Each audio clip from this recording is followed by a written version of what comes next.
Hi, my name is Nicholas Lilly. I'm currently a fourth year vet student at Washington State University's College of Vet Med, and I am just really torn between going into general practice or specializing. I think right now it'd probably be anesthesia is what really is kind of intriguing me and where I, could imagine myself. But that is the problem, is that I really think I can envision myself in both different worlds. But as of right now, yeah, I am just, it really feels like kind of a 50-50 pull in completely opposite directions is what my career might look like. Nick, that's a phenomenal question. I think the important thing at this stage in your career is everyone at this stage in your career, you're like a little pluripotential stem cell. There is so much potential to go in so many directions here. My advice to you is to encourage you to stay broad at the start of your career and start to get a sense of what is it that you actually like doing once you're in charge, you're in the driving seat, and you have that responsibility and accountability for outcomes. So what do you like doing? What is it you've got some talent at doing? Those two things, if you find the sweet spot between those two things, you've got a lot of energy for doing those things. What is it that there is demand for you to do and that you anticipate there will remain in demand, 5-10 years down the track? That's probably a sensible thing to do. And what branch of a career will serve you financially to meet the goals that you're looking to meet further down your career? Now, you know what? Some of those answers you're just not going to have right now. So this is why I actually think going in general practice for a year first to figure some stuff out. One of those things is figuring you out. Makes a whole lot of sense to me. Now, the question is, do you shut doors in making that decision? And so this actually is all about what are the benefits of one choice versus the risks. And is there an asymmetry? You're looking for, I think a really good way to proceed in life is to look for decisions that allow you very big upsides with very manageable or controlled downsides. And if you consistently make decisions that are, they seem like little decisions. They don't cost you an awful lot to make those decisions. And if those decisions fail, they don't lose you more than they cost you. And the cost might be time, it might be emotional energy, it might be money, it might be physical health. But look for sort of an asymmetry that's tipped in your favor there. So what's the benefit of going in general practice? Well, you get to see a lot of stuff in a short space of time, up close. You get to learn about you, and you get some case responsibility, working with people.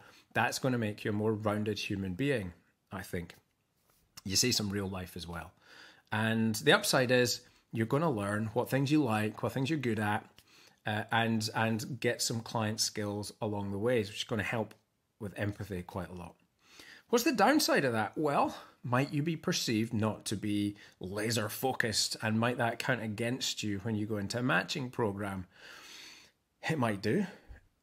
However, I know of many people who've gone in practice and then gone back down the specialization route, and I have to say, I think those people are better for it, But the best thing you can do there is to speak to people who've followed the pathway that you're considering and just see what are their opinions on that. So how can you gather data that helps you to clarify what the upside and the downside, and then what can you do to mitigate the downside risk or maximize the upside? Okay, the same thing goes for anesthesia. Like if you go into an anesthesia residency or internship and residency training program, and you get out of that, and I don't know how long that takes, maybe that takes you 4 years or something like that to become boarded, and you hate it, what then? Because 4 years is a long time to forget about everything else. Doors are more likely to start closing to you in that case. Now, one would hope that you worked out very quickly that you did not enjoy doing that, but stranger things have happened. The other thing is, I know many people who are multiple times boarded in anesthesia, in surgery, and so it doesn't absolutely close the doors to other avenues, because what you will have is a very keen understanding of what's required in that academic environment in order to thrive and come out the other side. You will have shown commitment, and that probably puts you in a strong place in the future. And also when you get specialized, should that skill remain fashionable and in demand, and that seems like a weird thing to say, but I honestly think in the next 5 or 10 years, technologies are going to change the way that we do a lot of stuff. And maybe that time frame's wrong, but I certainly think that is true. So I think that's worth considering when you're going to commit. But essentially, you're making a bet on what the future looks like with this decision.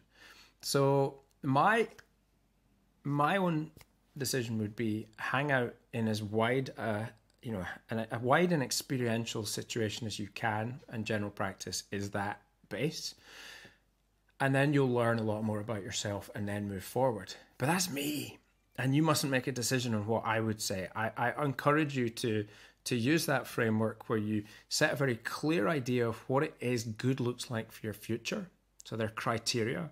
It would look good if I have this qualification, or I'm living in this bit of the country. And you can break that down by professionally.